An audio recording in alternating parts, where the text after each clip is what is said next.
Do you believe in the existence of extraterrestrials?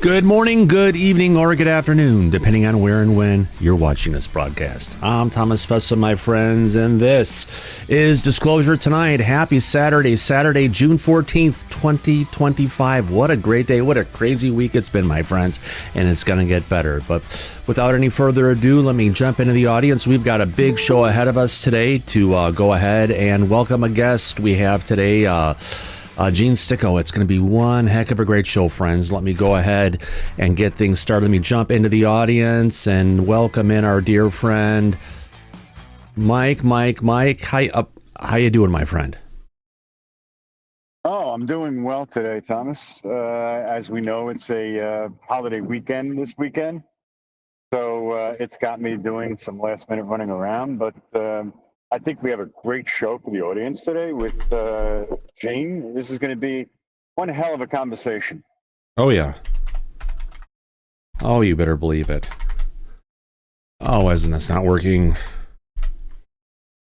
All right. But Mike, it's not just Father's Day on Sunday. It's your birthday. Happy birthday, my friend. It's been a wonderful time working with you. And boy, it's not like this year like it was a year or so ago where we got to kick someone off because he was being an ass. But my friend, happy birthday and wonderful to have you here to spend this time with us. And let me sing you a little song. Join us, everybody. Happy birthday to you, Mike. Happy birthday to you. Happy birthday, happy birthday. Happy birthday to you. All right, let me go ahead and stop. Right. Thank you, my friend. Enough of the singing. Let's get to it. Okay, you ready for my intro of our special guest? Yes, please.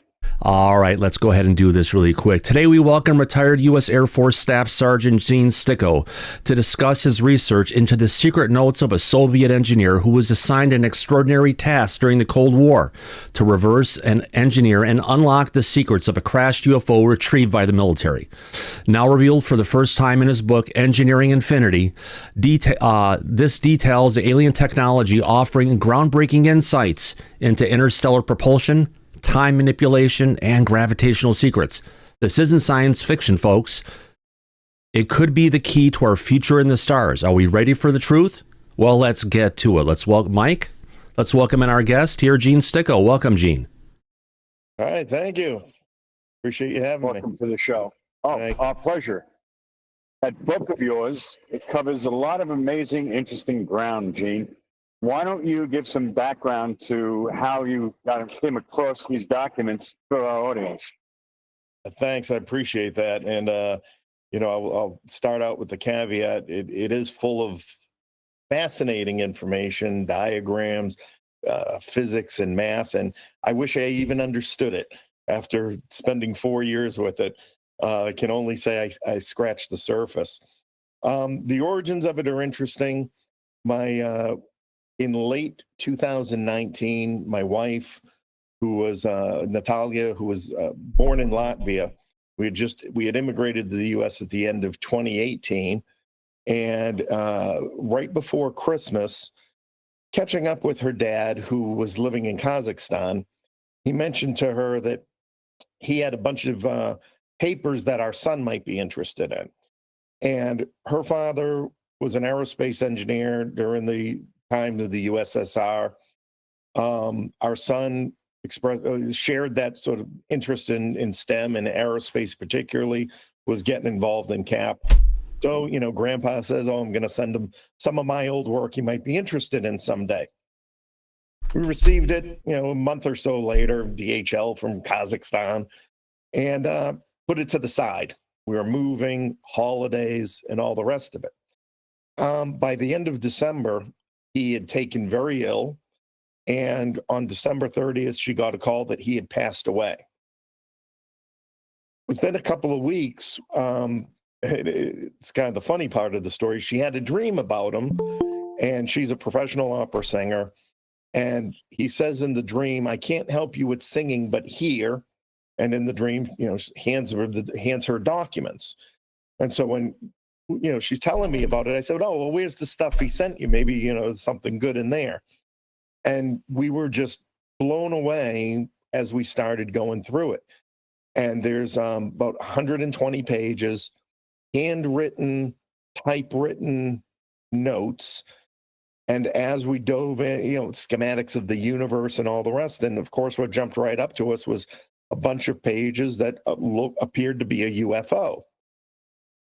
So she's trying to talk through, translate what it is. And, the technical language was such, she's been bilingual her whole life. But she's like, I don't even have the vocabulary, for some of this. But on the pages that had the drawings, it kept saying UFO, the UFO. And long story short, that began the journey of trying to find out exactly what the hell we had in our hands.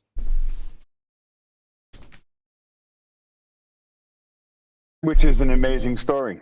And it shows the connection between how work that was being done in the old Soviet Union on reverse engineering UFOs came to the United States and now is something that we all have access to with your book. Why don't you explain to the audience what we were talking about privately, that you felt this information was important enough to share with the people in the know, in the government, and in science that might have a better understanding of the work your father-in-law was doing for the former Soviet Union, and how that turned out? What was the end result? Well, again, interesting journey and experience to try to go through. And I think it's important, and I'll spend a little bit of time on it because I think it illustrates when it comes to the larger issue of disclosure and all the rest of it. It makes you wonder how many opportunities are being missed. So the first, we live outside of the Boston area. I can see the skyline from my house. And so MIT, Harvard, any place I could find that had an astrophysics department, I took a few screenshots, not particularly of the UFO, but of some of the more, the diagrams that had more to do with the cosmos, and certainly the pages that were just sort of purely physics. And, my request, I think, was simple. I was just explaining the scenario, dropped in our lap, never had a chance to talk about it. Is there a Russian astrophysicist hanging around who could perhaps have a look? Happy to buy him a cup of coffee or a cup of coffee. And can they have a look and just kind of explain to us what they are? Was it official work? Was it, a kitchen table hobby? Maybe he did, physics like he did Sudoku. I didn't know. And if I got a reply, the reply was usually, "Sorry, we don't have anybody who can help you." Or I got no reply at all. I then started, and in the meantime, Nat's going through them and trying to do her best to understand them and loosely translate what she can. And again, it's becoming more and more obvious. This is a substantial body of work, let's say. So I go to the next step, and the ufology community, trying to find who's who and learn about who's who, outside of binging Ancient Aliens on a weekend.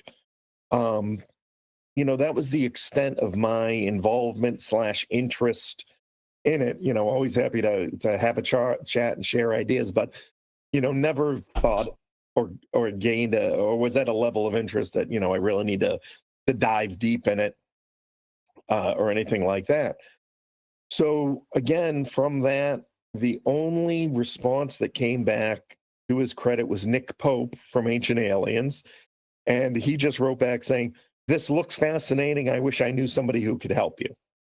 There was another, I guess he's relatively popular, Russian physicist, who's, by what I saw, sort of the Russian celebrity ufologist.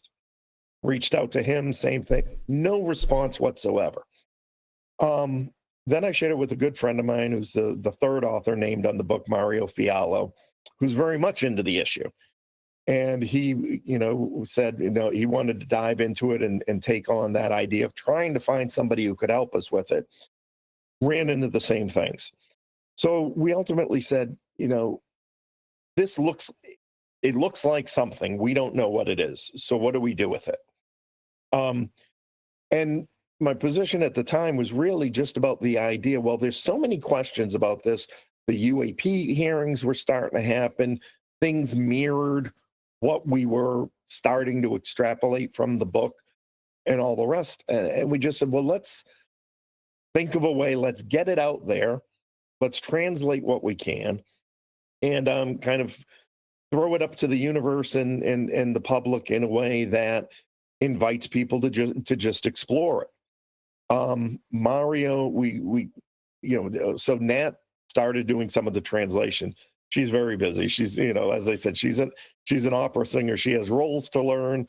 Her side gig is IT engineering, and she works contracts for some big companies, actually. But it's a nice balance for her. She needs one career to escape from the other.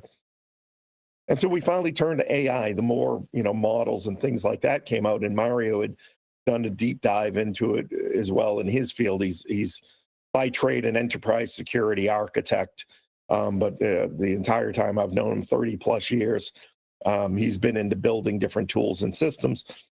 And so he just went into took the approach of building our own translation model, and we fell into this process, let's call it, where we would use the one model to translate it. We'd run it through several other publicly available models. I signed up, whatever the top subscription was, I got it. And then we had Nat, as a page would come out, we would start going through she would peruse or review the page, I should say, just to make sure it made sense linguistically. Excuse me. Breaking that process down further involved areas where there was some kind of ambiguity, where there was wording that came out different in different models that Nat understood differently. And that gets into the crux of translation versus interpretation and verbatim and where do you go? And I like to describe it in terms of, it's the difference between a couch and a sofa, a blanket and a duvet. They both kind of do the same thing, but which one is much more technically correct in the larger context? And so we, pressed on. And when I said, well, if we're going to publish this, what's the format? I initially went through and started down the road of trying to explain each page. And as I said, I was telling Mike offline, by the time I was at the 10th image, I was at 400 pages. And I'm like, oh, this thing is going to be, volumes. And frankly, I just had no ambition to do that. And I said, well, again, if we're thinking of this in terms of the simple question, does it add value to the academic discourse, let's say, of the subject matter material, whether you want to approach it as UFO reverse engineering, advanced propulsion, gravitational, all the different things that are covered in it.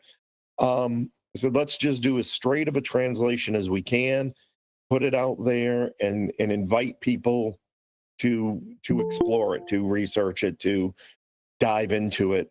And all the rest. And that's sort of where we landed on the book that is out there right now.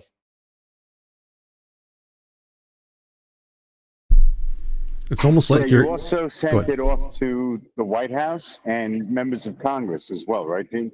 Yeah. So as we, as I got more into it, in trying to understand and trying to challenge and challenge or validate what was in there. Again, the more I did that, the more it was consistent. The answer, the outputs and whatnot were not only consistent internal to the questions that I was asking and trying to extrapolate as I was trying to learn about it myself, but it was consistent with what I began seeing and hearing from the experts and the videos that are out there, where they're sort of saying, oh well, we think it's this way, or whistleblowers have said, scientists have said, that they've researched and come out with all these conclusions, and I'm like, well, this is also what this stuff says, except this has math behind it, this has physics behind it, and I didn't see any of that in anything else. And when the hearings were going on, I'm thinking to myself, I'm like, this is what you need to have in hand. We go back to the old sort of investigator and lawyer strategy of don't ever ask a question you don't already know the answer to. And I'm like, you could literally pull the answer out of here and have it as you're asking questions. And so I, again, by email and mail, tried reaching out and introducing, no response. And finally, I just said, you know what? I'm just going to mail the books. And I mailed a copy to Nancy Grace, to one of the other reps on the committee. I don't remember the name, a gentleman who's one of the co-chairs of the committee. And then just for good measure, I sent it to the White House, because I said, well, maybe at least I'll get a nice letter back saying, congratulations on writing the book. But never got anything from anybody. Of course not. And Thomas and I have been covering this publicly for a while, as far as all of the dysfunction in Congress and the White House that ran on a platform during the campaign of truth and transparency. But like, for instance, with the drones that appeared over New Jersey, we were promised full information and details about what they were. And all we ended up getting was no answers, lies about the FAA. And finally, recently, there was a explanation from the president himself, claiming that he knows exactly what these objects are, and there's no cause for alarm for the public, but he can't disclose any information about it, which means we got absolutely nothing. And if he failed to keep his promise on the drones, it's very clear, as far as this topic with UFOs, that he has no real intention on disclosing anything to the public, just like previous administrations. We got nothing out of them. Yeah, and the thing about it, and the more I step back and reevaluate and think about things, that's what I started seeing and thinking about was this, as I call it, for myself, this disclosure pipeline. And whistleblowers come out, and where do they land? Then where do they land when it comes to the congressional hearings, and the public facing statements, and what's taken into a back room, into a classified setting, and versus what's shared in the public. And it seemed like that in and of itself was a machine. So the silence, the lack of response, kind of spoke volumes to me as well, because again, as somebody, when I want information, I want all the information to sort through. I want to know as much as I can know, so then I can start weeding things out and seeing what's consistent and what's not consistent. And it just didn't seem like there was space, excuse me, for anything that came from outside of this pipeline, which I think said a lot too. It did. And we had on the show yesterday, Lou Elizondo's attorney, Ivan Hanel, who works closely with Congress and Lou on bringing disclosure out to the public. And Ivan made similar points to the ones that you were making. And he said that there doesn't seem to be a clear agenda for Congress to bring this topic out to the public. There's no framework. It doesn't look like they have a goal or a point. And like you also mentioned about when we have these whistleblowers appearing in a private, behind closed doors skiff, where do they go from there? Nobody knows. And it doesn't seem like the entire time that we've had public UAP hearings going back to July 26, 2023, when David Grush came forward with those amazing claims of his. We haven't gotten much movement publicly on any real disclosure at this point. No. So, yeah. Go ahead, Gene. I'm sorry. No, go ahead. Continue. Sorry, finish up your thought. What I was going to say is that Thomas and I, who have been dealing with this for a long time, we've come to the conclusion that we're not going to get any disclosure confirmation coming from the government, the Congress, and it's going to solely have to come from us, the people, the public. And science and technology is going to be what's going to eventually lead us to the truth that we are not alone on this planet. There is a really advanced civilization here with us, and we're going to have to come up with the evidence to prove that publicly for the world to see and acknowledge, which we're doing. And the information and documentation in your book that you are providing publicly, I think will be a key step into accomplishing that goal, Gene. So that's what I wanted to say. I appreciate that. Yeah, and I agree. And, I don't want anyone to get the wrong impression like we claim this is the definitive work and definitive science on the matter. And nobody appreciates national security and interests and all of that mess, that the necessary evils of a lot of it. But when I look at this and I put it in the context of the time and the place, it was written in the early 80s, mid 80s through the mid early 90s, possibly little bits added on, following the fall of the Soviet Union. When I saw and heard the report, started hearing intel reports about Russia's development of space-based weapons, EMP, to knock out nukes. And they were using terminology like, we're using new physical principles. That, raised a bit of a red flag in my mind, where and somewhat inspired I've got to send them, if they're not going to answer me, I've got to at least send them the book. I wouldn't sleep at night thinking that I didn't do something to get it in front of somebody. Not to say that the answer was in there, because to an extent it's a historical document, but must be insights in there. There are parallels to these Russian programs that they're talking about, that they're alluding to, and all the rest of it. I would imagine this is a piece of a larger body of work on the subject, that again, within its circle, was probably peer-reviewed and combined, and who knows what came of it.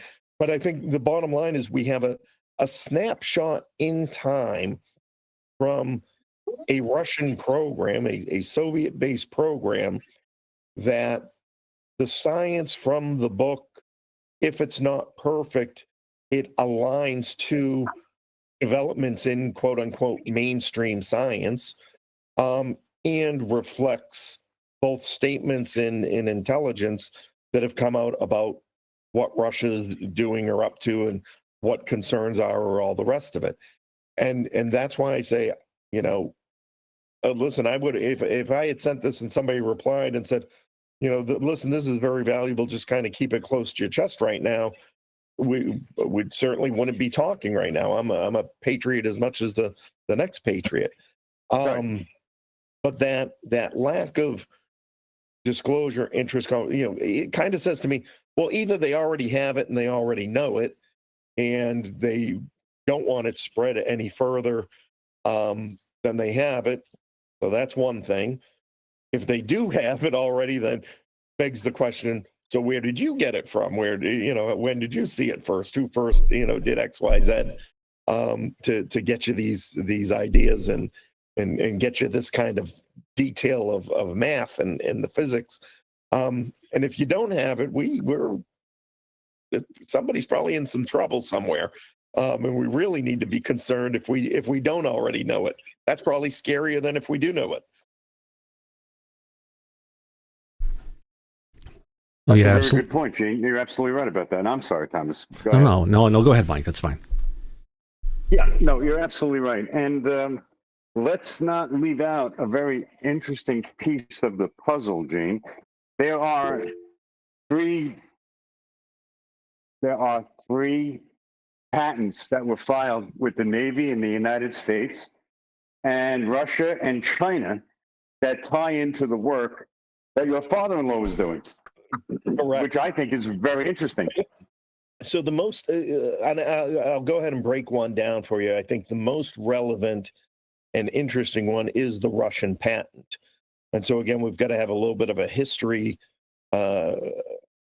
framing as we talk about it. So the Russian patent was filed in 1990. The person who was credited with filing it, so they're credited with filing it, owning it, and being the designer. I forget the exact terms. Again, disclosure for your listeners, if you haven't guessed by now, not a scientist, not an engineer.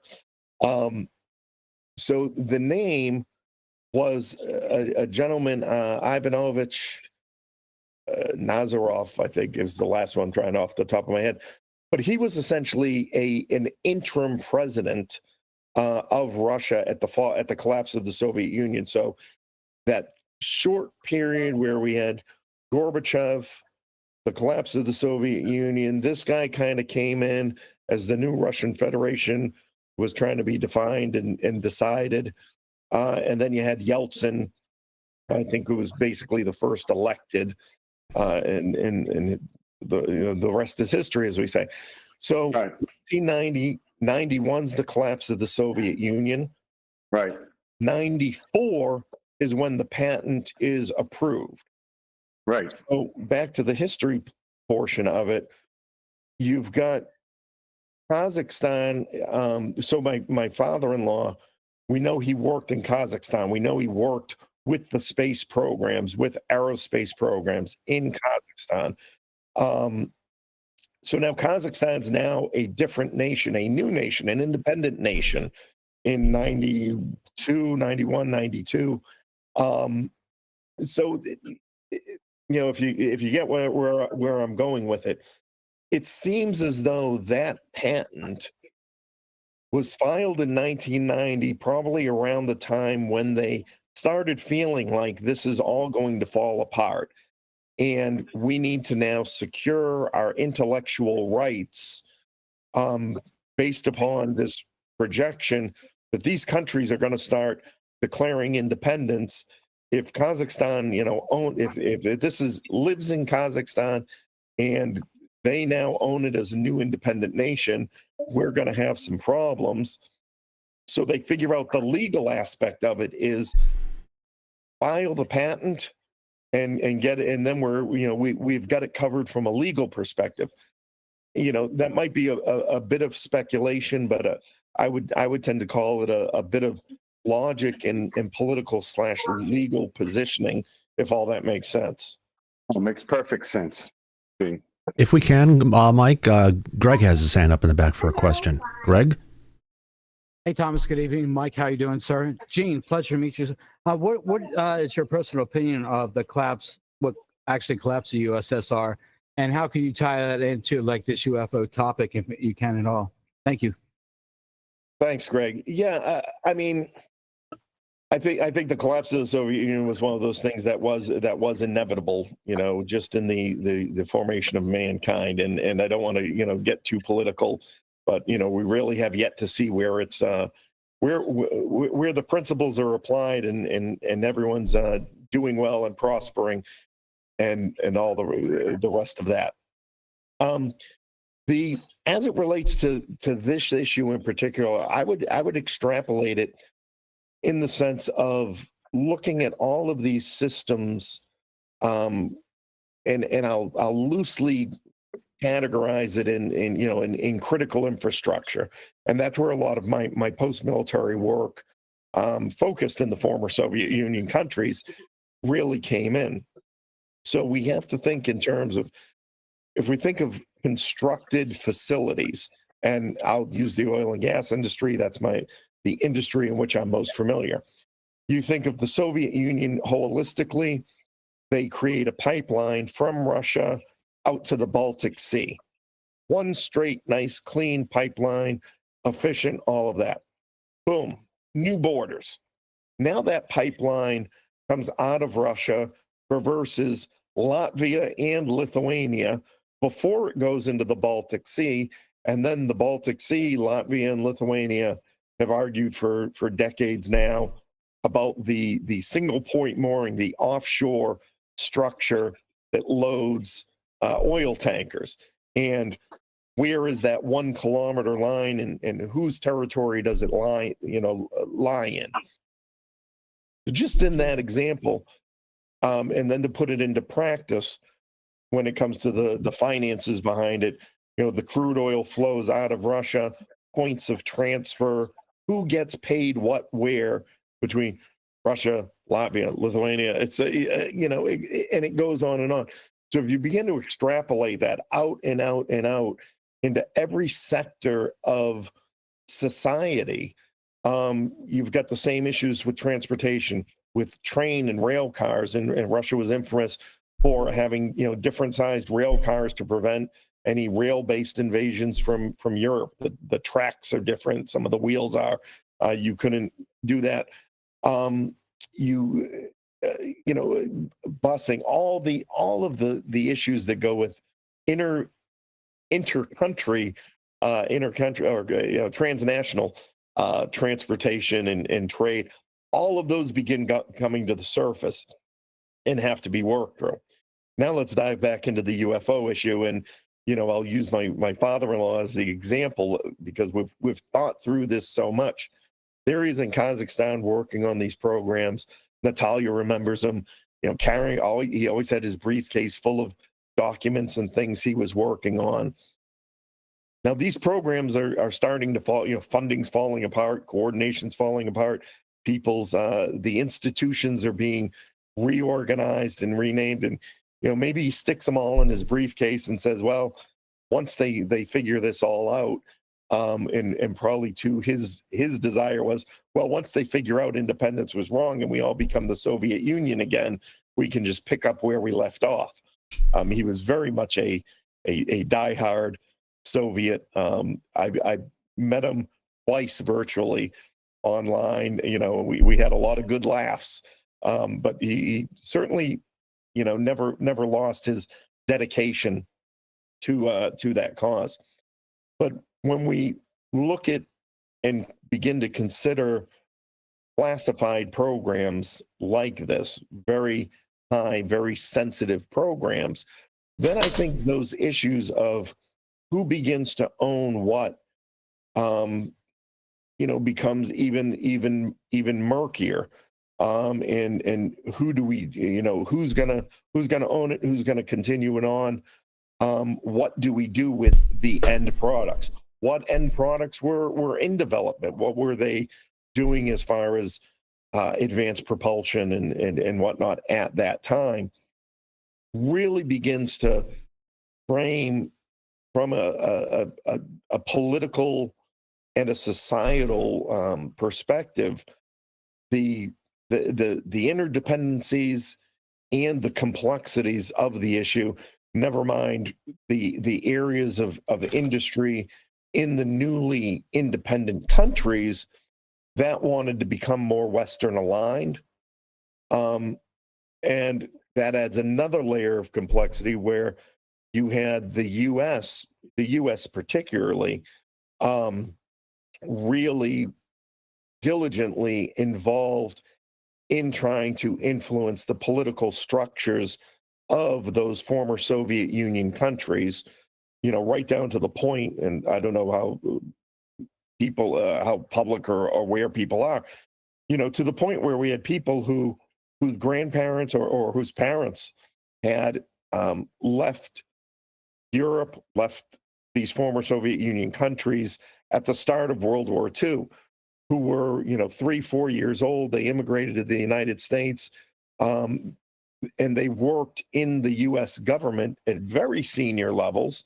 And at the fall of the Soviet Union, they were suddenly appearing back in their home nations, repatriating with boatloads of cash to become president. And a few of them became president. So we actually had Americans who were presidents of the countries right on, Russia's border, which, again, not to go down political rabbit holes. If you wonder why Putin, acts the way he does in a lot of ways, we created it. Personal opinion for what it's worth. So just to kind of bring it to a close, that's how I think, or the relationship between the politics of the time, the collapse of the Soviet Union under the weight of its own systems and structures, and versus how the rest of the world and the West was progressing, in terms of their societies, and how these documents might have just walked away. Mike? That answers it. Yeah, I think that answered. Greg, did that answer your question? Yeah. Yeah, that was more. That was great. Way more than extensive, man. Thank you, Gene. I appreciate that, brother. Pleasure to meet you, sir. Thank you. Yeah, it's a very good point, Gene. And it would also explain that the work that was being done over in Russia, which even our own country here in the U.S. hasn't acknowledged the work that they've been doing on this for the past 80 or so, some odd years, around 1947 with the Roswell crash in New Mexico.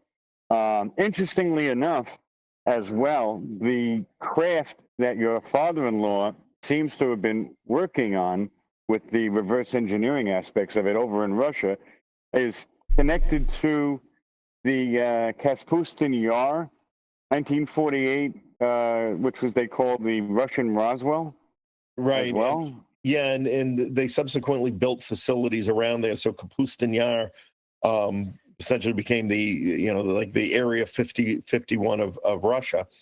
And I landed on that trying to look at this forensically best I could, and trying to find time frames that linked up. And the Kapustin Yar craft of 1948. Yeah, 48. And there was like a 1961 incident too. So while I was never able to pin down exactly what happened, what I did discover was a History Channel documentary where they were featuring Kapustin Yar. And as part of that, there was a drawing that a witness who claimed that it was a craft that the Soviets had recovered. It was being reverse engineered.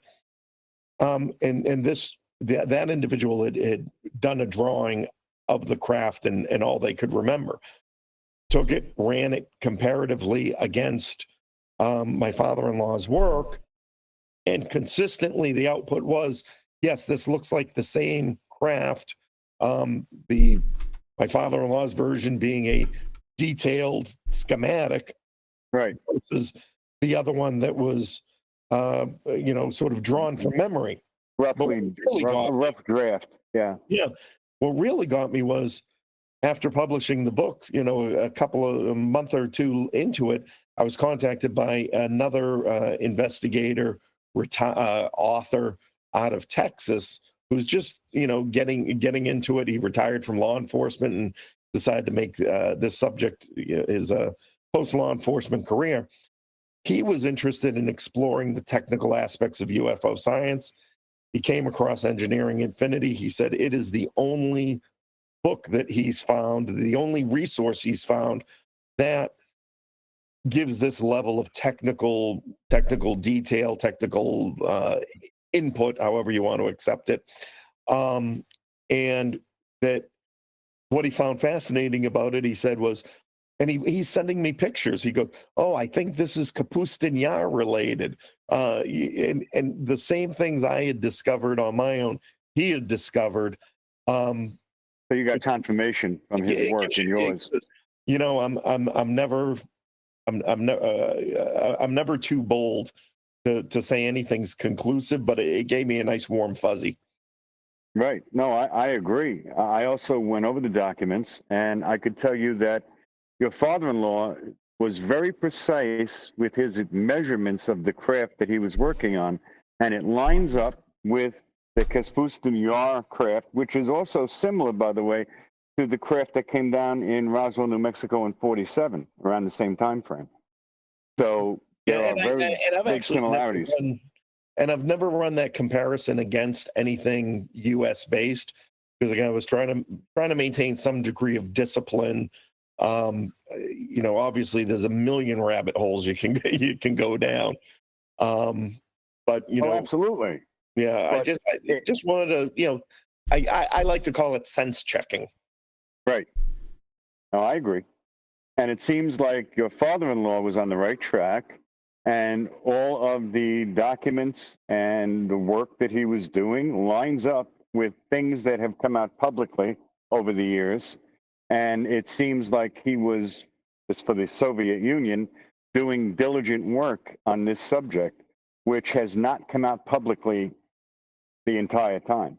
You're actually, the work that you're bringing out that he was doing is the first look into what a foreign adversary would be doing and working on this subject, that our own government has been working on, but refuses to share any information publicly about it.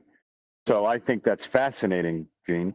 And you know, I'd like to add perspective. Sorry, real quick on. Go ahead. You know, on that issue. And again, we've got to keep going back to history a little bit, because I think people take for granted, you know, oh, it's come out now, it's just old papers, it's, you know, or, you know, well, you know, how do you know it was a Soviet program?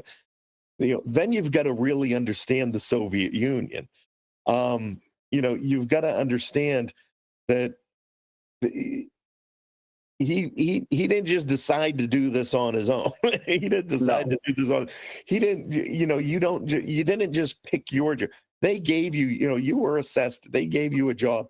The university you went to is very, you know, prestigious, particularly in, you know, the Soviet days. You know, when to be a scientist in that era in the Soviet Union, you know, Natalia, my wife, I poke her every now and then, because she talks about her family members and, you know, how a lot of them, you know, they had no problems with the Soviet Union. They were living fine and all the rest of it.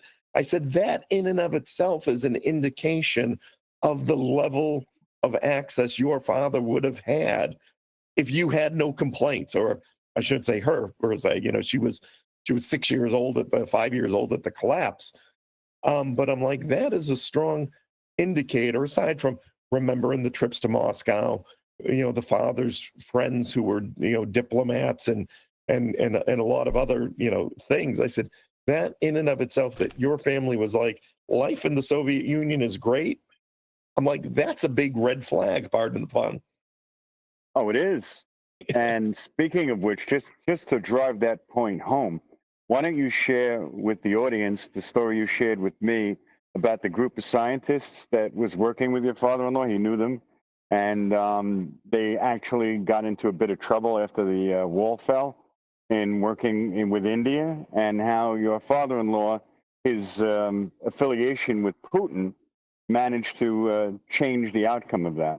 Yeah, and I'll apologize in advance, just out of respect, because the people involved are still alive and well and living their lives, and you know, I certainly don't want to disrupt any of that. You don't have to name names, but you can tell the story. But there was a situation in which a group of Russians had, or I should say, you know, ethnic Russians, they lived in various countries, were transporting arms into India. They were by my understanding, it was part of an attempt to overthrow the Indian government. They were caught. There was sort of speculation is one of the MI6 was involved with it on the bringing them inside, and their contact inside India had been compromised, which led to their arrest. The arrest, conviction, and all the rest. And as the family story goes, it was intervention by my father-in-law with the Kremlin that was able to get Putin to speak with the Indian president and get these folks back home where they belonged.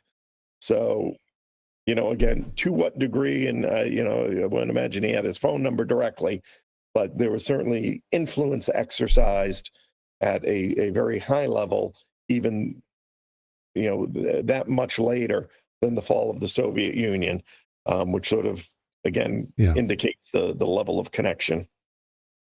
Oh, it does. It's a clear indication of exactly how high up the food chain your father-in-law was in the Soviet Union, which has direct ties to the current president of Russia, Vladimir Putin. Right. Yeah. Now, Mike, before we get to the next piece here, we do have two more questions from our friends in the back, Andy and Greg. Certainly. Yep. Absolutely. Andy, go ahead. Yeah, Gene, really interesting. How many pages were in that document, can I ask, please? 120. Because I'm just interested. We all know that what's his name? Name's with Corbell. George Knapp. George Knapp has brought some documents out when he at the fall of the wall. Have you been able to tally any of those up with any of that?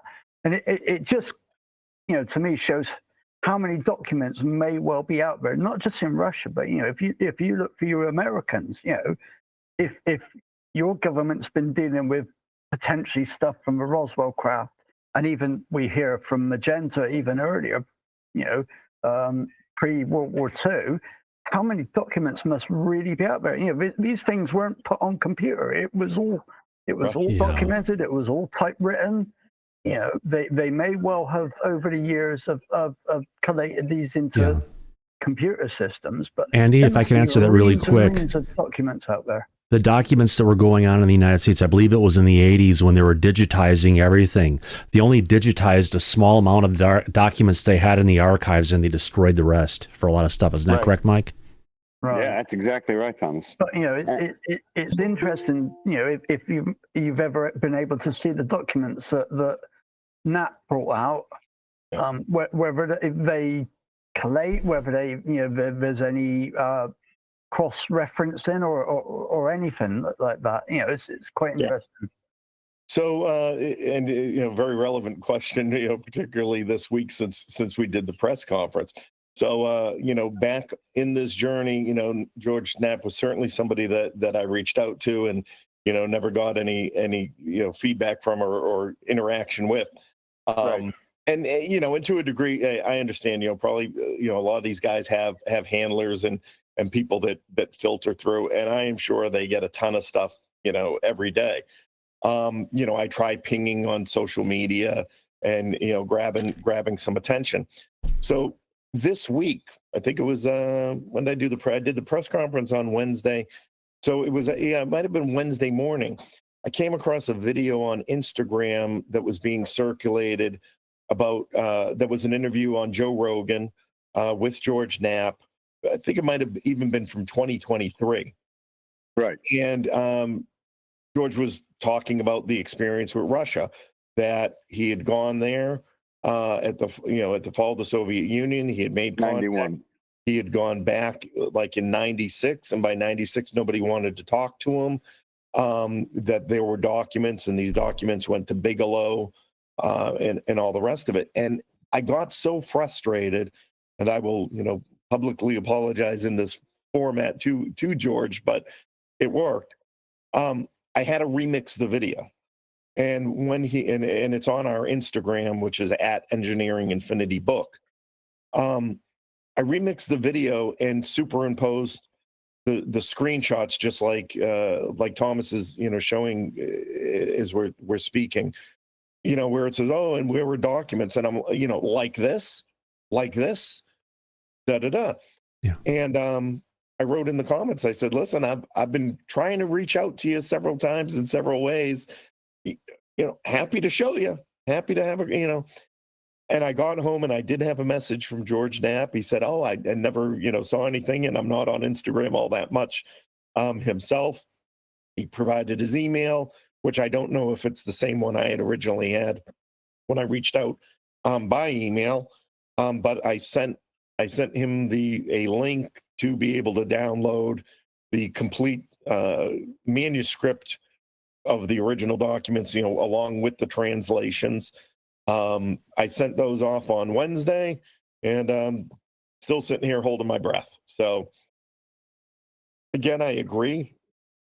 There seems to be a lot of, and I would value the opinion, because, if he's seen other documents, if he's seen other collections, I said there's 120 pages here, and they're all broken down into different works, and work number 1, work number 12, blah, blah, blah.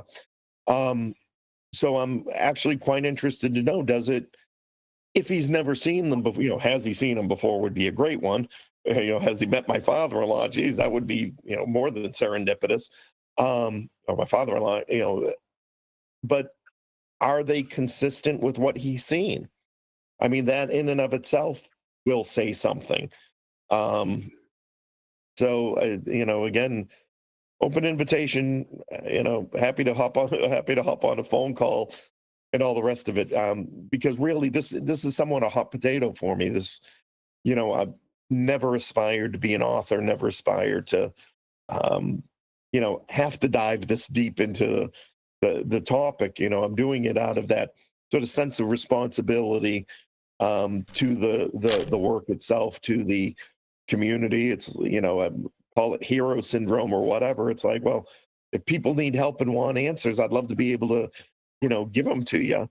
But I'd also, I'm retired. I'd also like to just sit and smoke my cigars and eat charcuterie all day.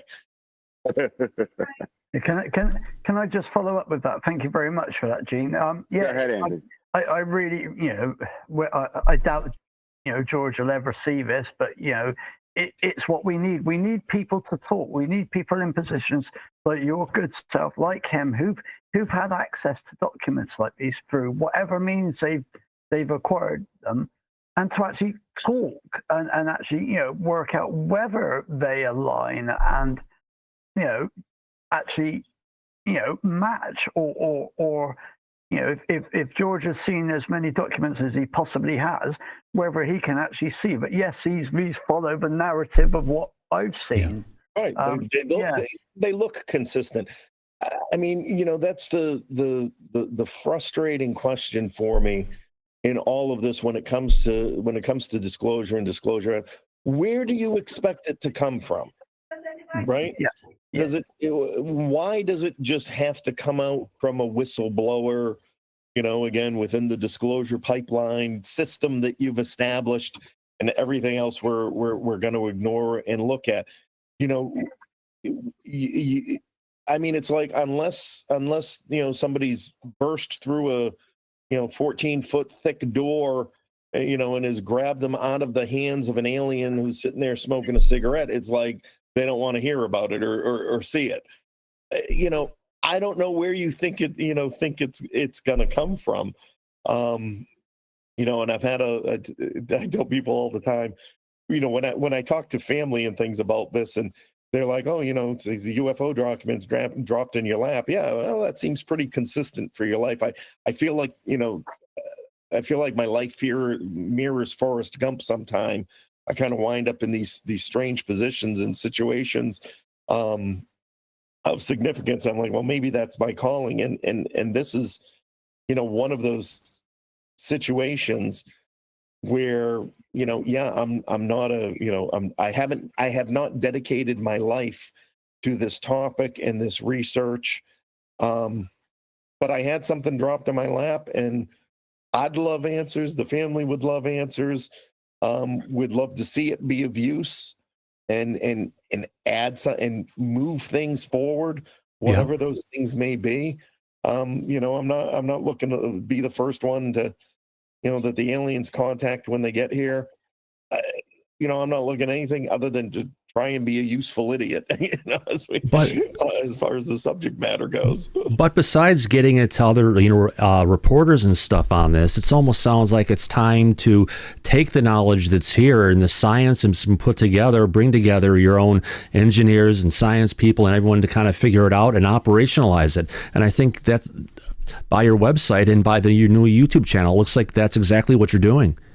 Yeah, so you know, there were certainly some elements that we extracted where I said, okay, can we, you know, again, sort of moral decision points. Let's say, you know, I'm like, oh, you know, is any of this patentable before we published any of it, and you know, can we monetize this? Can we, you know, whatever the thing is. And I'm like, oh, you know what? I don't want to go down the path of trying to, you know, start a giant new business or you know, go down that path. There were some ideas that we got out of it in field, that sort of energy field that I think, you know, had some value, has some things worth exploring. We started down the path of filing a couple of provisional patents. I'm just curious if they're accepted. I'm just curious, you know, can we build them out? Obviously, that's a whole other world of knowledge and expense that, you know, you need to go through to do that.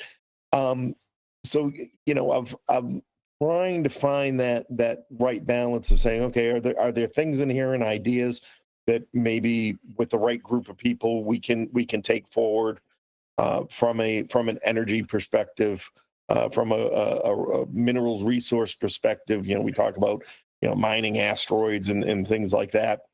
That's some of the things we're looking at on that side of the house. The question of does the science, does the everything hold up to the patent process, will be an interesting one to see if it's answered. And then, you know, when it came to the overall body of work, we sat down and we said, okay, let's look at intent here. You know, he never intended for these to be published, right? These were something he was sending for his grandson, and for better or worse, you know, we kind of hijacked it, but we did so with the idea that this seemed bigger than any one person. It seemed bigger than, you know, a family heirloom, and something that idealistically I would say holds value for humanity. It's part of that, again, advancing humanity, human discourse, call it ideological or what have you. And that's why we said, okay, let's put it together and we publish it and we put it out there. And, you know, and since particularly, you know, more and more interest comes in, I'm thinking of different ways to actually sort of build a community around it, to engage more people. On the website, you know, we just put up a FAQ because we probably had questions being asked. We put up the FAQ and, you know, have the email address there for people who want to thoughtfully engage with us. And, you know, I deliberately use that caveat because online, you know, I'm ready to throw a brick through a window. You know, every troll that pops up and says, well, I don't think so. I don't think, you know, like, okay, that doesn't help anything. I don't, you know, you're disagreeing. I don't know what to tell you. Thank you for disagreeing. You know, I particularly don't care, because to me, at the end of the day, the math is there, right? As you know, Michael tell you the old investigative thing: follow the money, and math never lies. So, right. Follow the evidence. Right, follow the evidence, and you know, and it goes to your point earlier, like you said, where might disclosure come from, and be perhaps uncomfortably forced, if not radical. It's going to come from, you know, it's going to come from the science. It's going to be there. The universe is based on numbers. It's going to be in there. No, absolutely. It's going to come from science and technology, and people who are diligently working privately, not for the government, to explore these ideas, this research, this type of technology, and be able to bring the truth out publicly. And that's where the answers are going to come from. So this book and the documents from your father-in-law, I think, are going to play a major part in this when everything falls into place, Gene.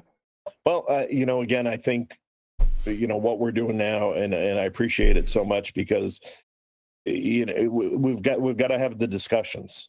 I'll let the experts, the physicists debate the physics. But like I said, there's too much there that this wasn't a hobby. This wasn't somebody who didn't have anything else to do.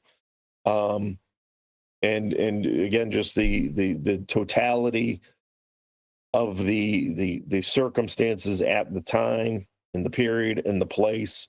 I broke down, Mike, when we first talked in the simplest terms that I can, that by all indications I have, he observed something. He could tell you how, it wasn't just observed.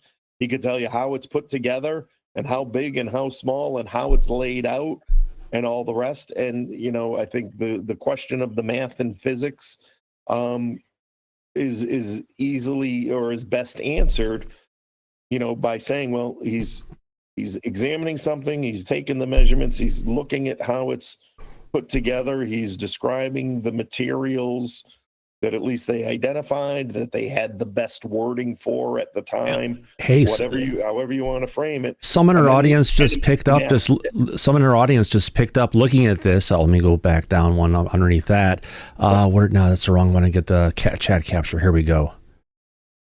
Picking up in the upper right corner of this image, they've got deuterium, lithium, and helium-4. So, like you're saying, the information regarding identifying what's in the documents, what's there. Here we go.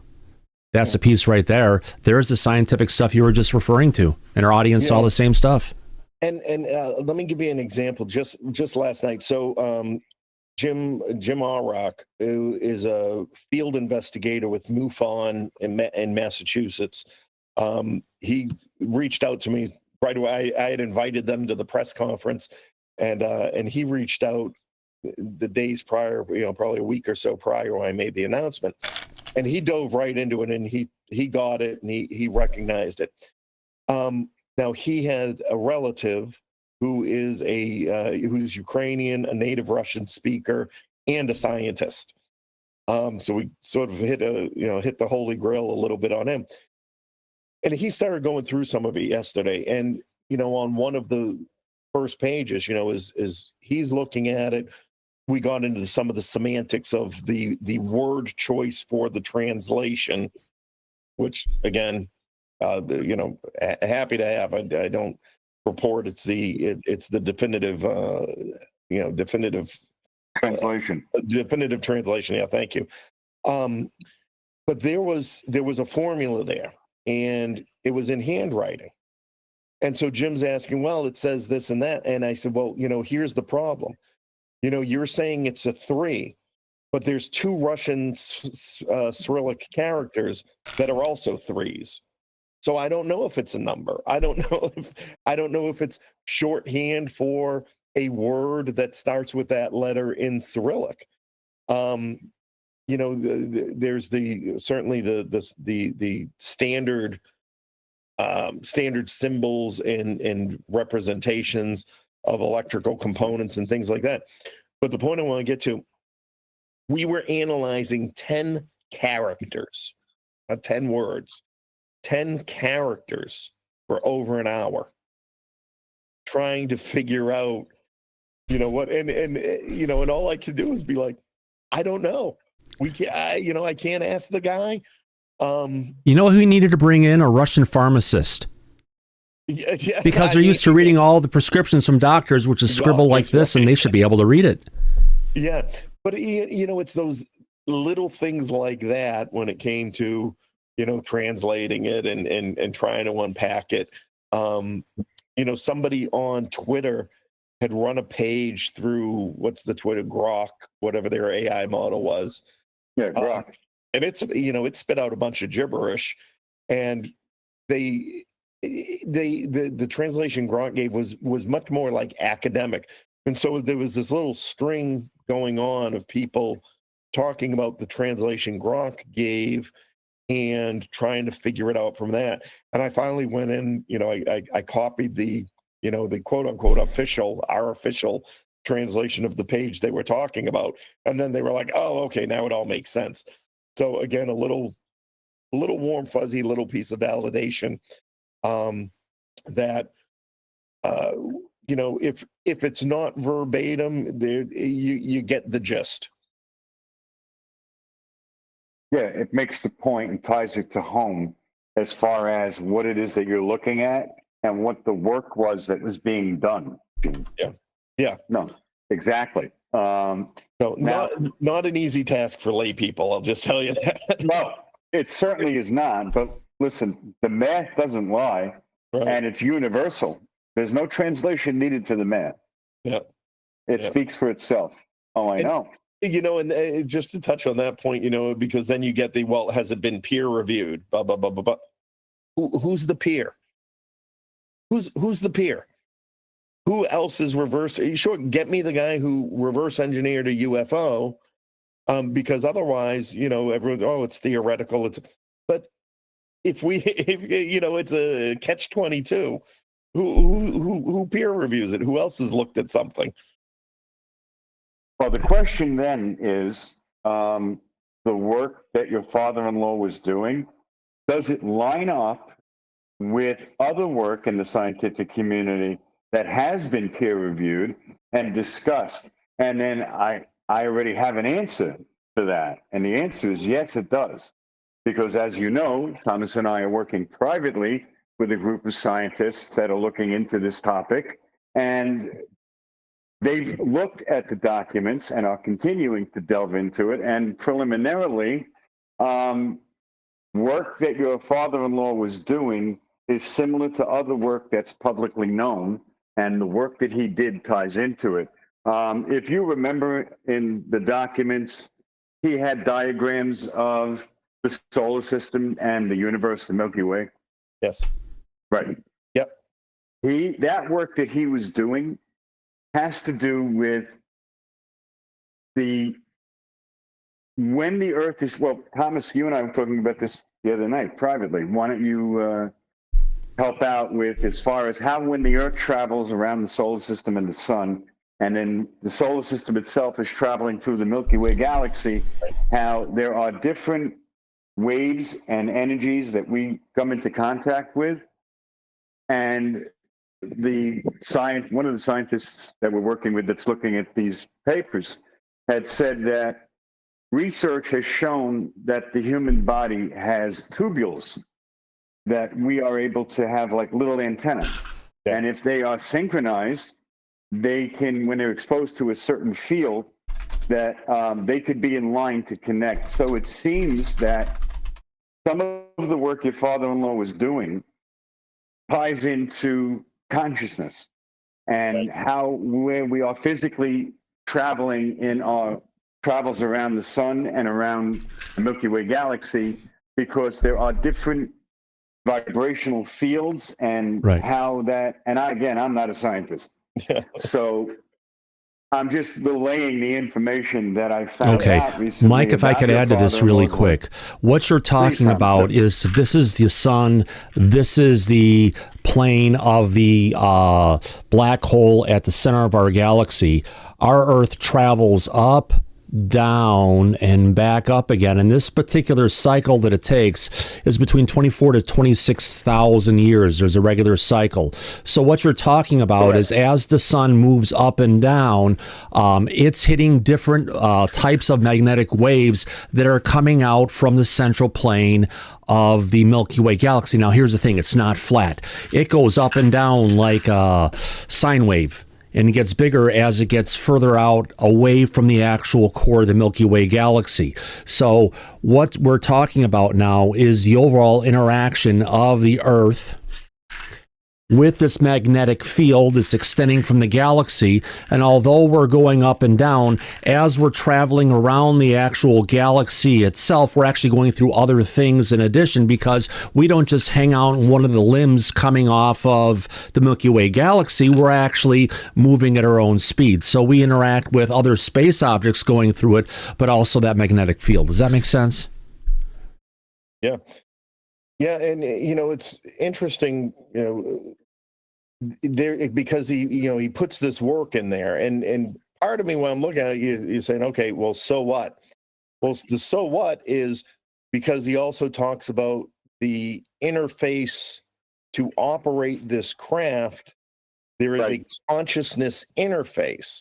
Right. And my thoughts of, he puts this much detail into explaining, for lack of a better phrase, stuff that's already known about the universe and, accepted and because he needs to be explained. This document needs to be explaining to somebody else about the cosmic interface, or, the consciousness interface with the craft.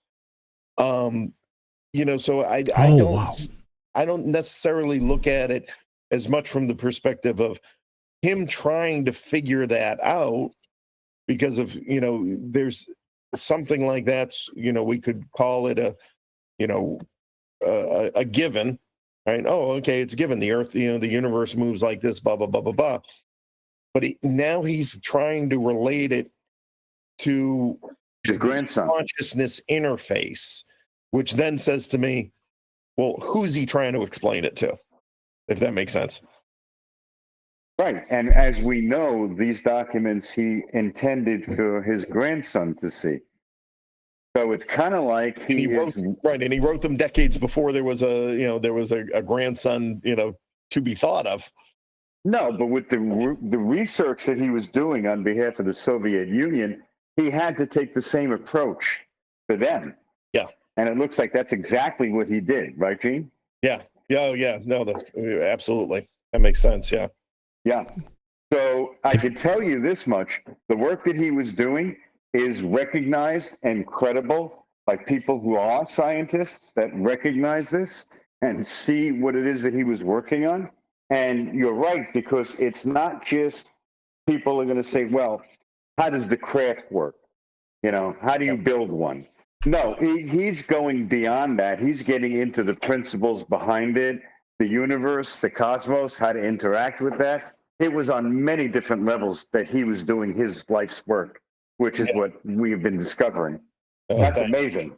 And I think I mentioned it to you. Somebody else framed it to me. They said, they said, well, if it's not evidence of a government sanctioned program, it's like finding Da Vinci's sketchbook about helicopters and flight.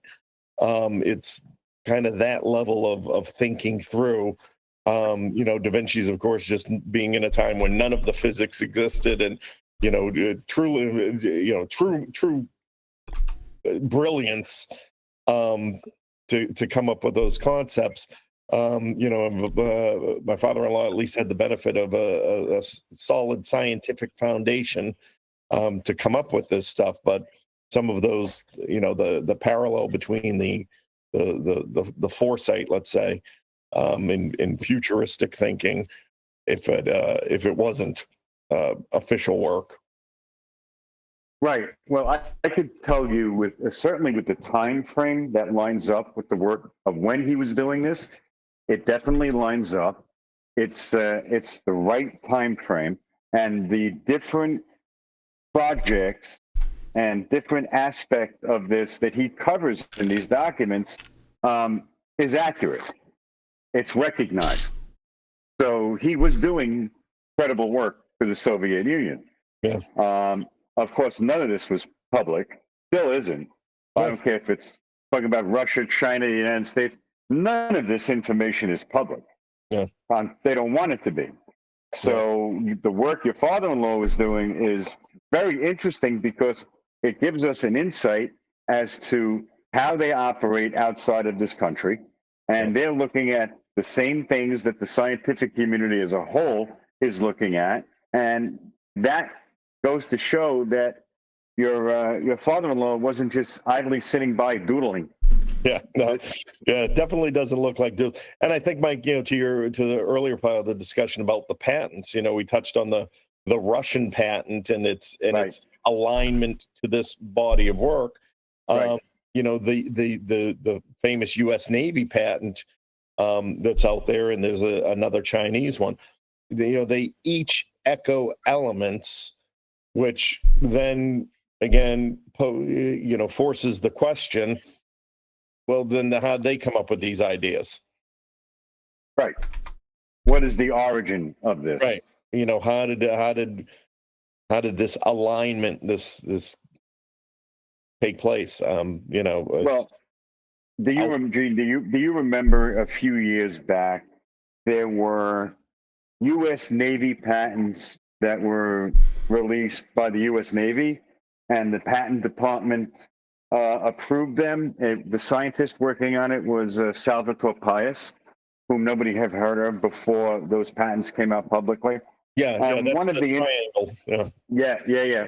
Well, the patents that were released by the Navy that they filed with the U.S. Patent Office, working with Dr. Pais, had to do with room temperature superconductors and anti-gravity and all of this stuff right out of a science fiction novel.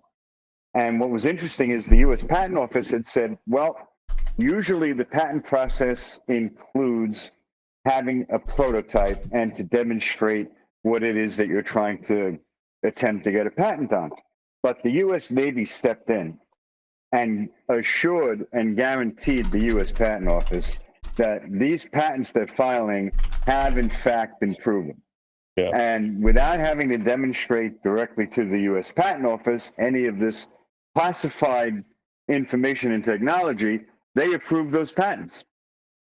But I've seen the interviews with Dr. Pais, and he's a very nice individual, but I've talked on the show with Thomas about this, and it doesn't appear to me that Dr. Pais was able to come up with a lot of the information regarding technology like this solely on his own. It had to have come from someplace. That's plainly obvious to a blind man. Yeah, Mike, 100%. Don't forget at that particular point in time, Salvatore Pais was working for the Navy. And who are the ones that probably have the most interactions with UFOs around the world today? The Navy. It's the U.S. Navy. So they have the most experience, the most something. And, the knowledge in a bunch of different areas is way the heck out there. You got to wonder who is giving him or inspiring him to have that information. Right. It had to come from someplace. And again, and never mind, good old-fashioned Cold War espionage. What role does any of that play? Right. No, that's right. Because we know that each of the governments that are involved in this research, and listen, George Knapp and Jeremy Corbell have already said publicly, as has David Grush when he testified in 2023, there is a Cold War that is going on this technology between Russia, China, and the United States for decades. Yeah. So you're right about the espionage angle. Everybody is competing like they did over the atomic bomb after the Second World War to get this technology. Right, because if they get it, Mike, they can take over the world. Oh, without a doubt. Yeah. This technology is so advanced that prosaic technology that we've developed on our own wouldn't stand a chance. And that idea, going back to what I said earlier, and the Russian statements of their advanced systems being based on new physical principles. Right. That's what's in the book. Those are new physical principles in a lot of ways. That's why again, it just sort of boggled the mind that nobody said, yeah, let's have a look at this before you decide to do anything with it. Well, listen, Gene, you reached out to everybody you could, and all you got was silence. So that says a lot. It does to me. And Thomas and I have been talking about this on the show for a very long time now, that this community, and at least as far as the official aspect of the community, like the government or the Congress, they have no interest in anything coming out publicly whatsoever. Yeah, for a long time that's now. that question during the press conference. They said, well, who do you think will be first? I said, I think there's more of a race to not be first. Right. So no one wants to be the first one to admit it. Yeah, they don't. Now, we had a conversation slightly off the subject and on the show yesterday. And we were talking about why is it that we know what a political divide there is in this country between both parties. Mm-hmm. And we know that the previous administration had no interest in disclosure. We covered that on the show from day one of the previous administration. They wanted to have nothing to do with any type of disclosure to the public on this topic. So why is it with the new administration that they were running on truth and transparency and also speaking publicly about this very topic? Why is it that now that they've been in power over 6 months, we haven't gotten a shred of anything to do with this? And what Thomas and I were talking about publicly is that there could only be one reason. We know both parties are not politically aligned with each other. So if that's the case, then what is it that would unite them on left and right side to prevent the truth from coming out?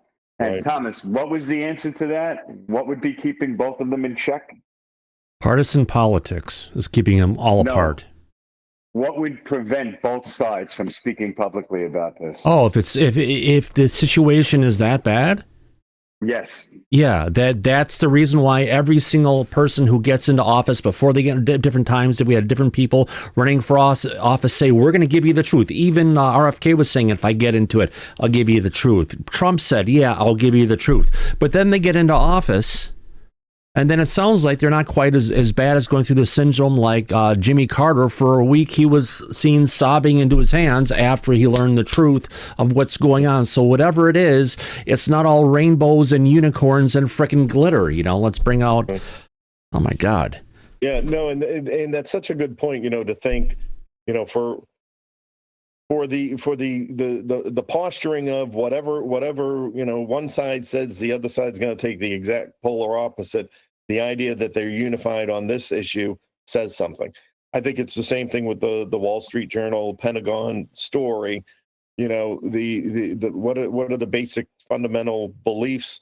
Either A, that there's UFOs, UAPs, or B, that for 7-8 decades, every government around the world has latched on to the same structure, the same cover story for their programs, and have basically aligned themselves under this way to hide secrets from the public and citizenry of their nations.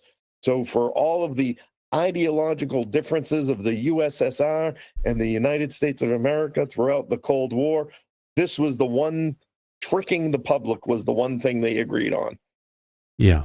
But Ronald Reagan said it many times that if there was this force beyond our planet, it's something that could unite the people around the world, irrespective of their governments. And I think that's one of the big things that our governments may be afraid of. If there is this threat coming from outer space or somewhere else, we'd be expected to all work together against it. And too many people don't want to get along. Yeah. Well, it destroys everything. Listen, that's somewhat my criticism or question to these, celebrity UFOologists and the key figures. They may like the book, but boy, they don't want to, have anything to write about themselves, or not have anything to write about themselves. So, it's like the old cancer question. If we can cure cancer, then a lot of people are out of jobs. If we have answers to the question, a lot of people don't have books to write anymore. So Yeah, but It's there'd be true. so much beyond that, though. Once you open that, well, the Pandora's box apparently has already been opened, but once you get going down that path, it's just going to open us up to the next level and so many behind in questions, though, Gene. Yeah, no, I agree. Listen, I'm a cooperation guy. Oh, yeah. We always have been, even in the opera world, the music world that we do. We just try to this.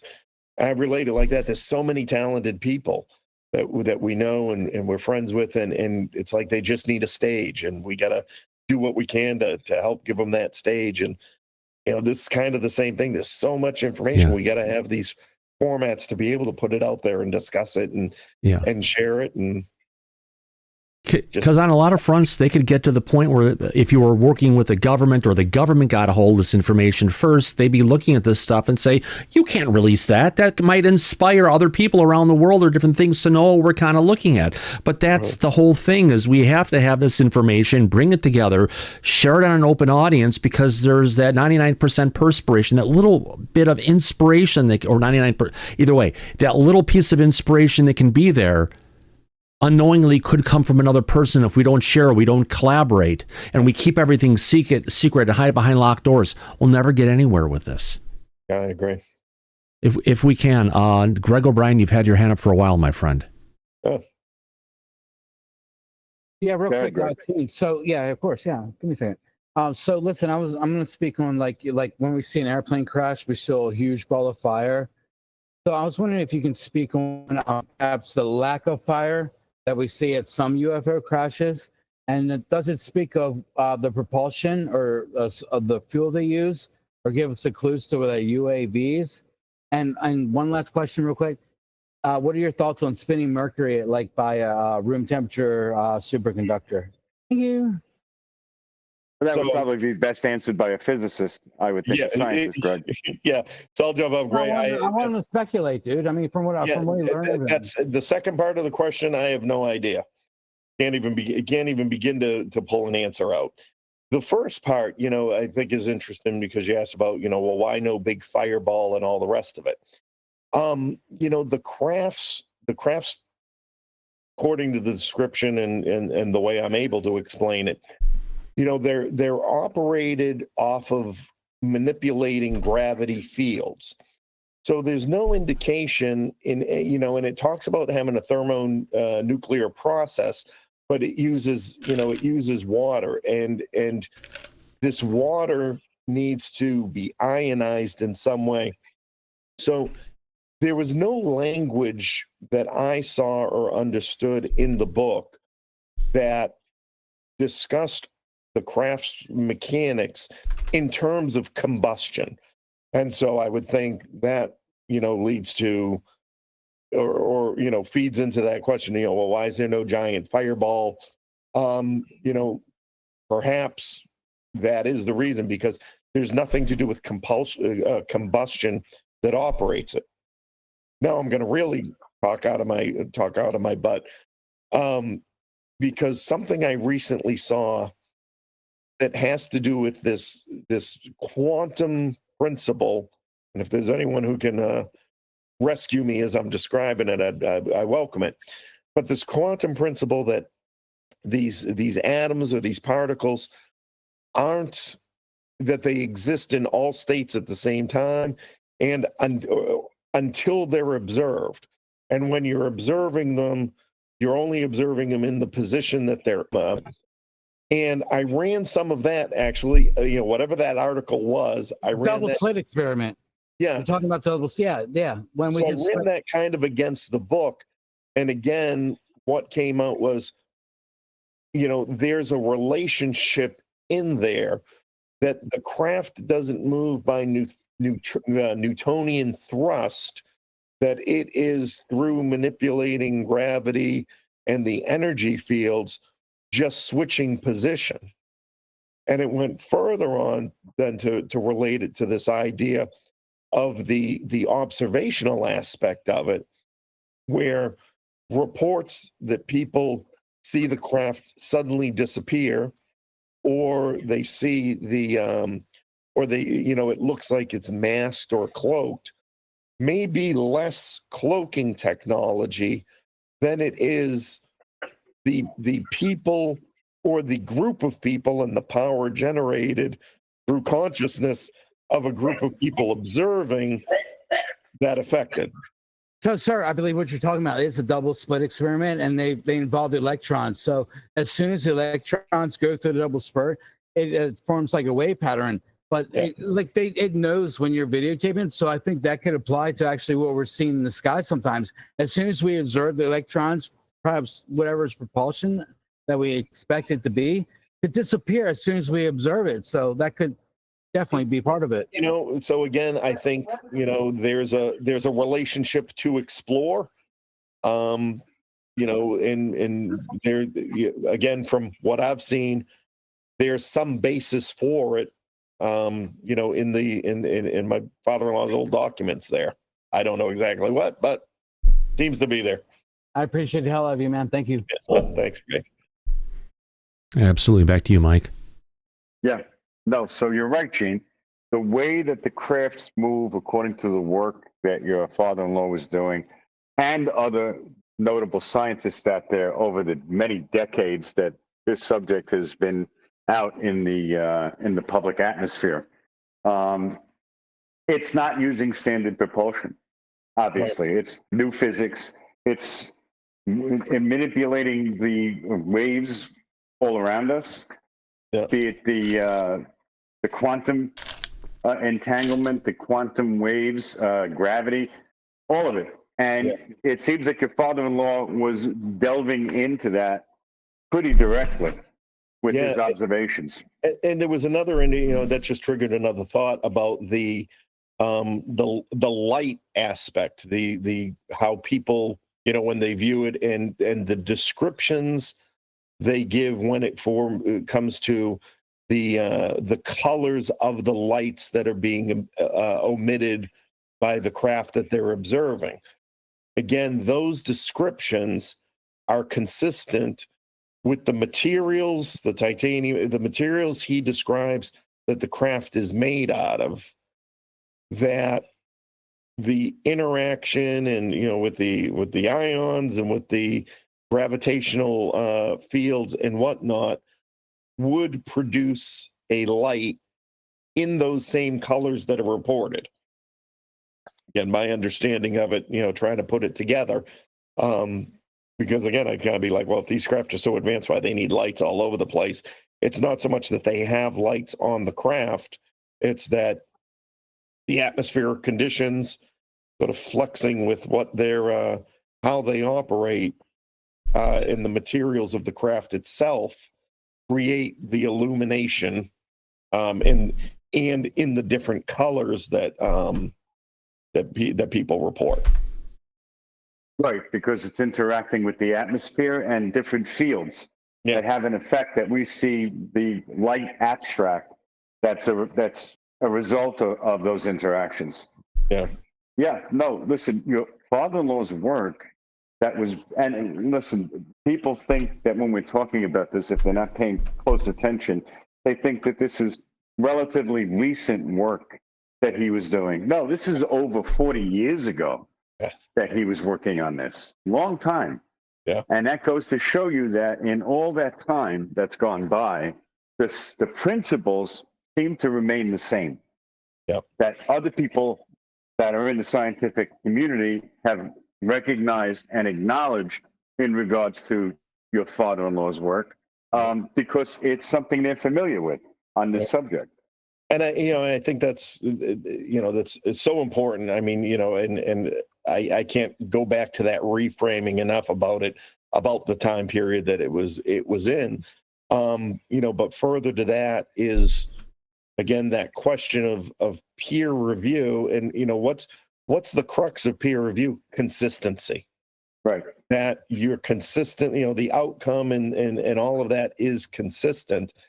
And that's the word that I keep coming back to, for looking at all the different phenomenon and testing it and challenging it against the work, that the results are consistent. If not produced in a laboratory, at least from a evidentiary, perspective. If that's the right choice of words. It is. It's a close approximation of that, Gene. But yeah, exactly.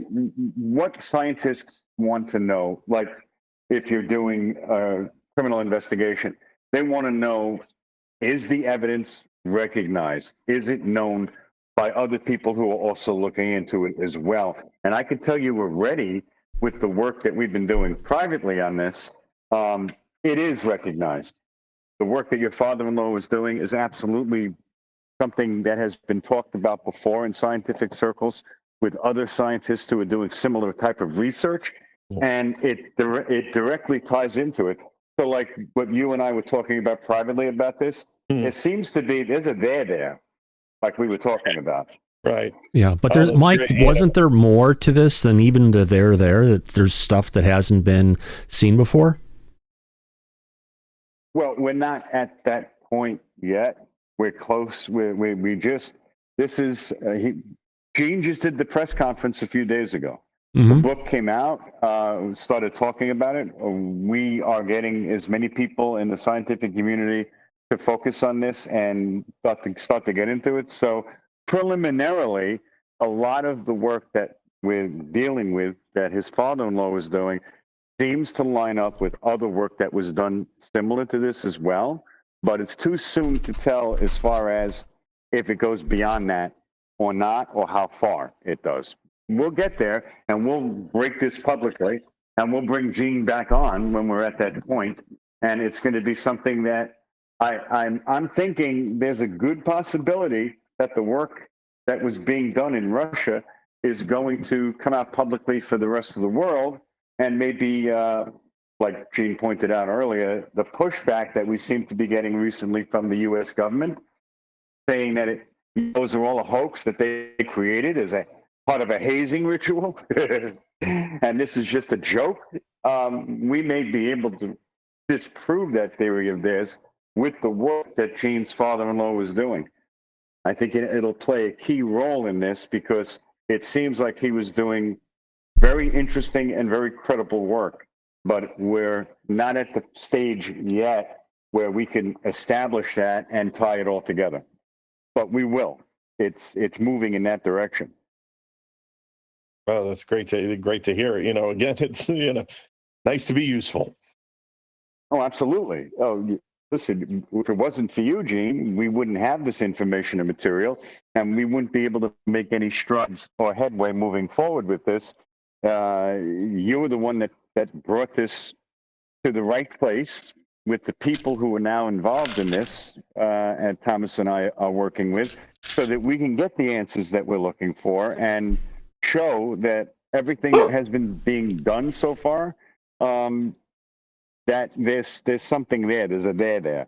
Yeah. And you play a very big part in that, and we're all working together to do that and bring this out publicly.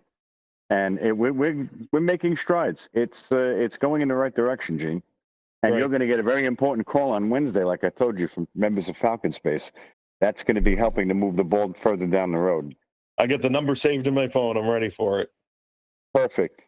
I'm looking forward to it. That's going to help us to bring this where I feel it needs to be publicly. That's why Thomas and I are here.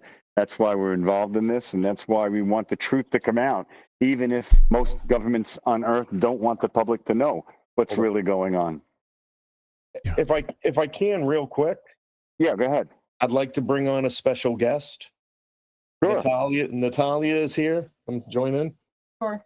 Just say hi quickly. It wasn't expected, I know. So this is Natalia. I'm Nat. I go by Nat.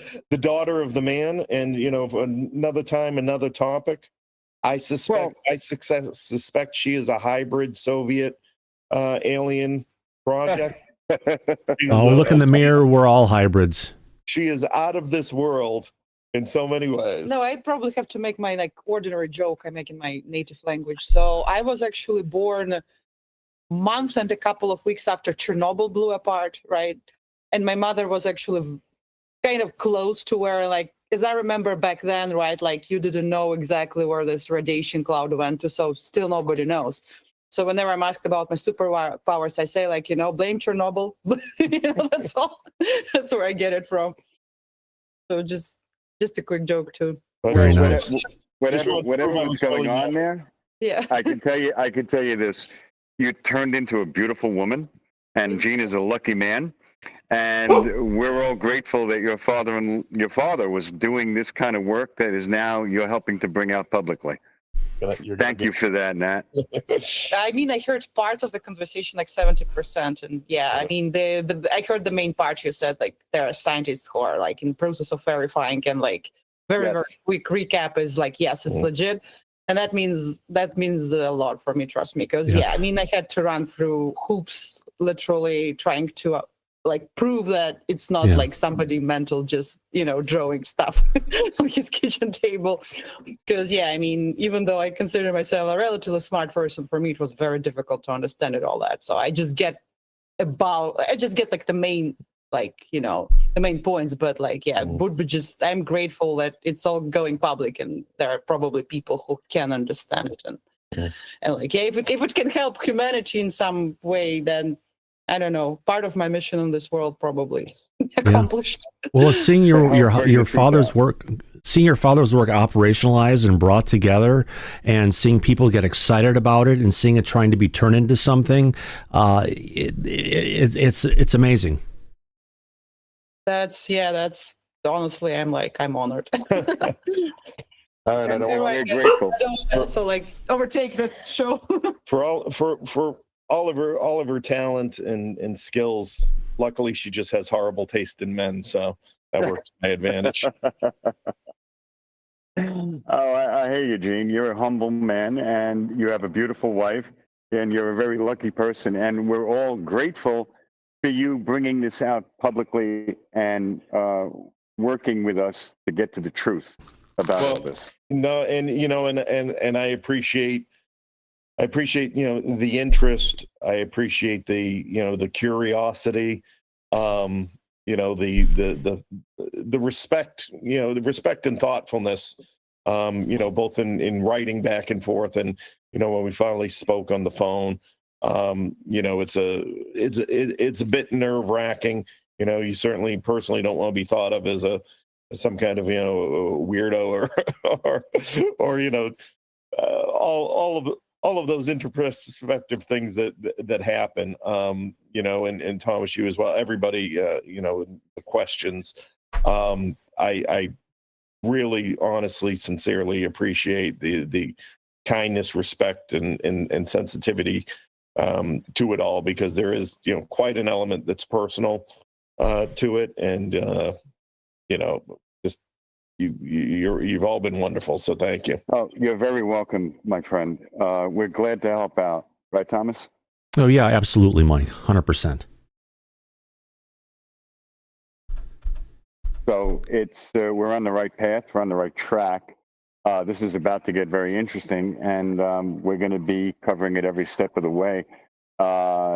Gene, it's something that I think when the truth comes out, that we're going to be able to prove, shadow of doubt, that their presence here on Earth with us. We're not alone. This technology is real, and it's something that we've been exposed to. And the government's been working very hard time to suppress it and keep it away from us. And we're going to be able to find a way to go around that and bring the truth out once and for all. And anybody that pushes back, or the trolls that are out there that you sometimes will get a lot of negativity from, this work, it's not about selling tickets to a conference, and you're not benefiting. I know you're not getting rich off of this at all. Yeah. So it's all bullshit, and don't pay attention to the trolls out there or the hate and negativity. It's just stupidity and ignorance. And the only thing that matters is getting to the truth, and the work that you have presented will be able for us to do that. So that's all that matters, is getting to the truth, and you're playing a major role in that to help us put this all together. So those people, just ignore them. Put them on the pay no mind list. That's what it takes, is cooperation, collaboration, all that stuff, and I think the idea that, listen, any individual, never mind any government, won't acknowledge what's in front of your eyes, is just an insult to your own intelligence. And I think too many people have suffered through the years on this subject matter material, to not honor them as well by continuing the pursuit, that you're all doing in the way you are. I think that's a quite often overlooked component of all of this, is that there's a lot of people that have lost lives, lost livelihoods, lost families, because they were so committed to the pursuit of this, or just simply committed to telling their story. So, forums like this, again, I applaud you. It's super important, in that perspective. Well, it's not just a forum. It's the scientific community that's working with us privately to bring the truth out and go over this material that you so graciously were able to share publicly. And again, this is something that the truth is the only thing that matters. That's what this is about. It's not about ego. It's not about fame and fortune, because anybody that's involved with this topic knows there's no fame or fortune with this, just a lot of negativity and aggravation. That's huge. And David Grush publicly testified to the point you just made, Gene, back in July 26th, 2023. He said people have been killed to keep this truth hidden. He said that under oath. No. Right, Thomas? Yeah, he has many times. Yes, he did. So you're right. People have lost their lives to keep information like this secret. Right. But also, though, and reflect to it, there's a lot of startups like dealing with Skywatcher and dealing with big billionaires and VC who are trying to get their own craft and find crash retrievals and materials or contact, and to go ahead and operationalize it, and more importantly, monetize it. So there is an effort to go that way. Well, I wrote to Elon Musk too and never heard from him either, so he missed out. Yeah, there you go. Good attitude. Yeah, exactly. But you know what? We don't need him.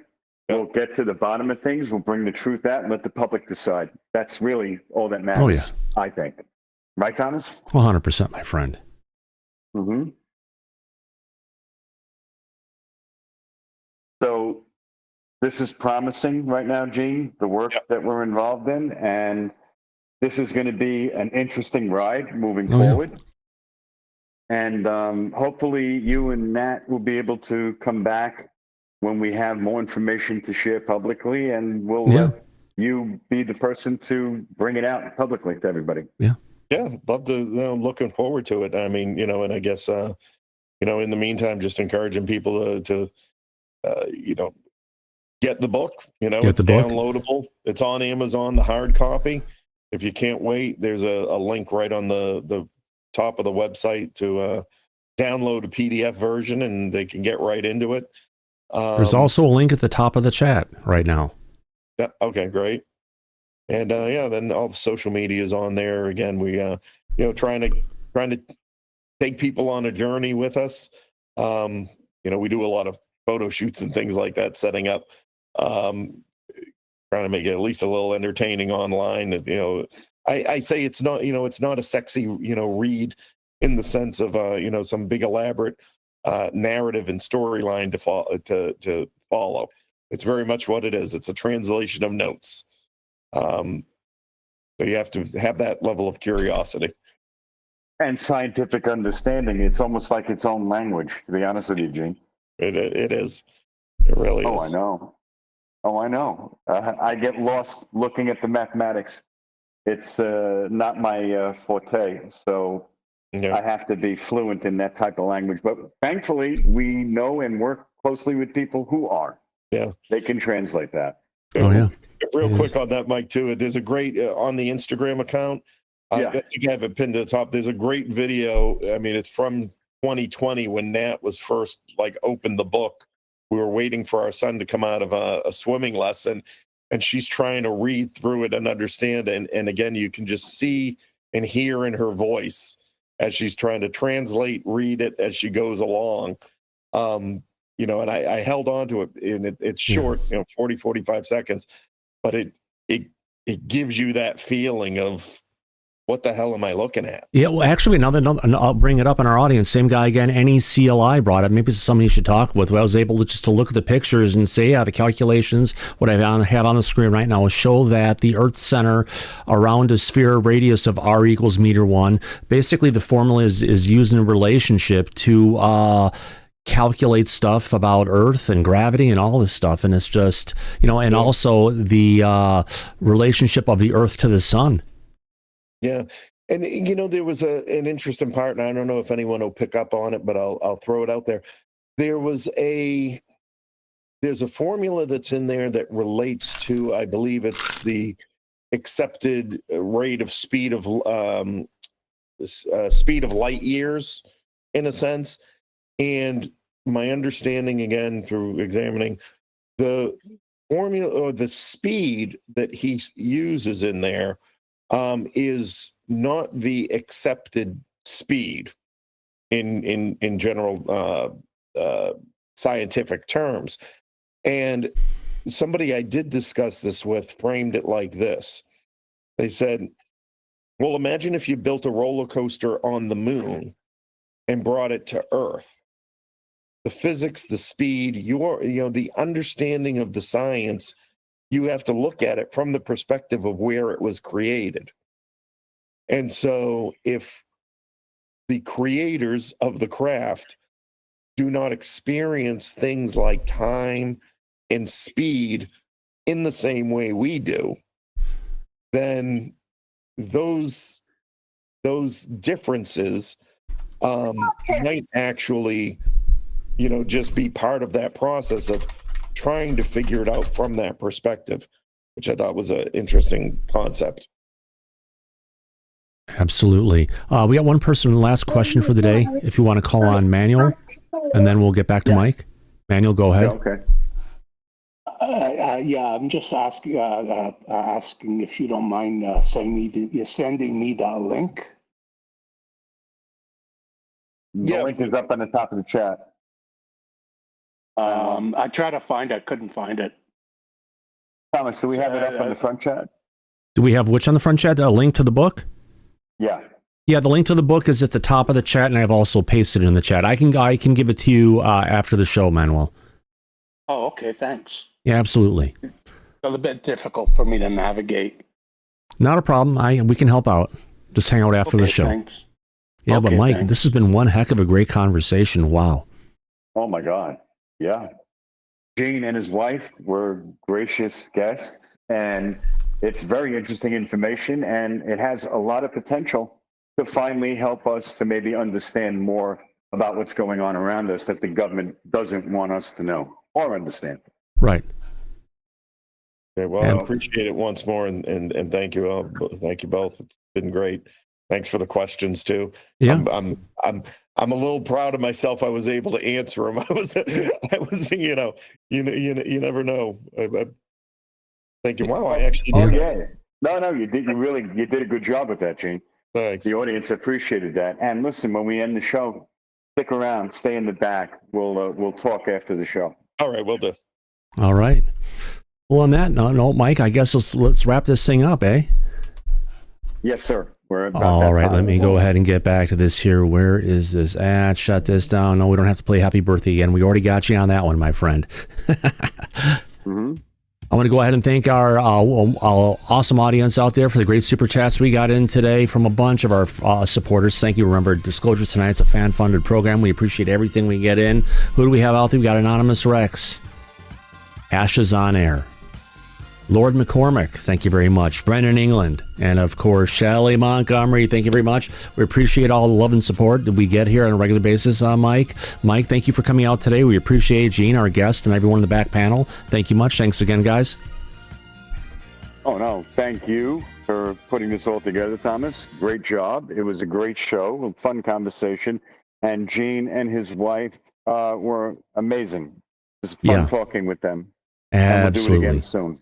Yeah, well, thank you very much, Mike. Thanks to the audience and everybody. And as we usually say, an abbreviated version at the end of every one of our episodes, eyes open, no fear, be safe, everyone.